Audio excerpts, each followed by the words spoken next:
So magandang araw mga boss.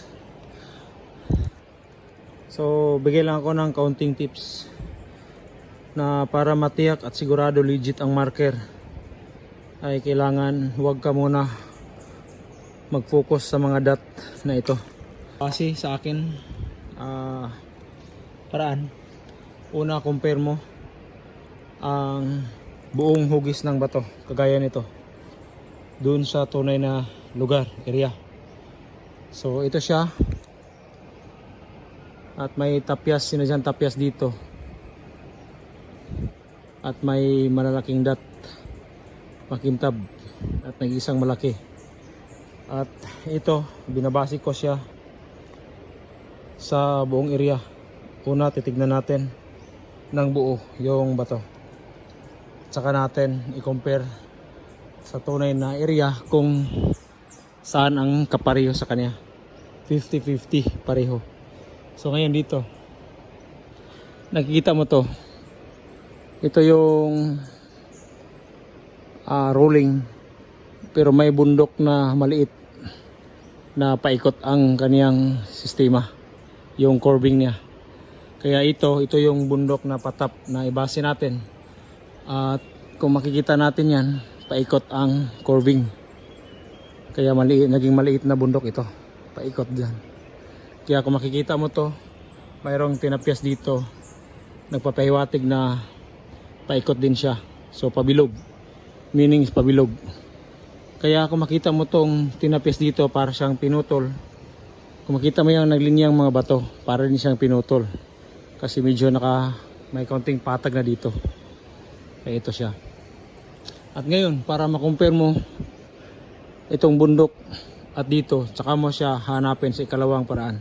Tsaka mo ibase itong dot kung saan ito makikita. Ito yung bundok, nasa gilid lang.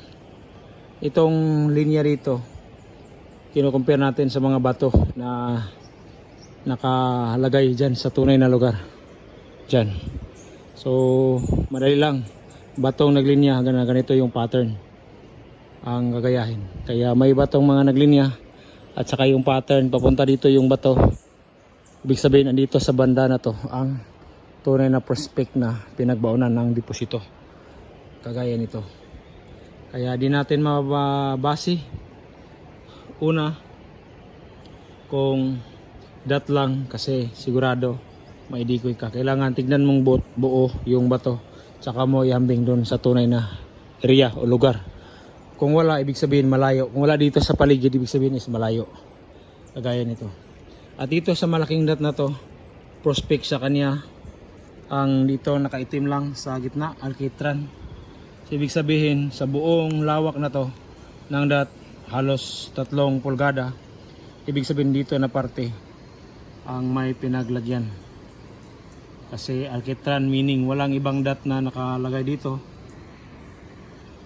Dito lang alkitran ang meaning. Ibig sabihin gold deposit na binalot sa alkitran. At itong mga dot na to, posibilidad is marker na na-encounter sa mga stone sign sa gilid.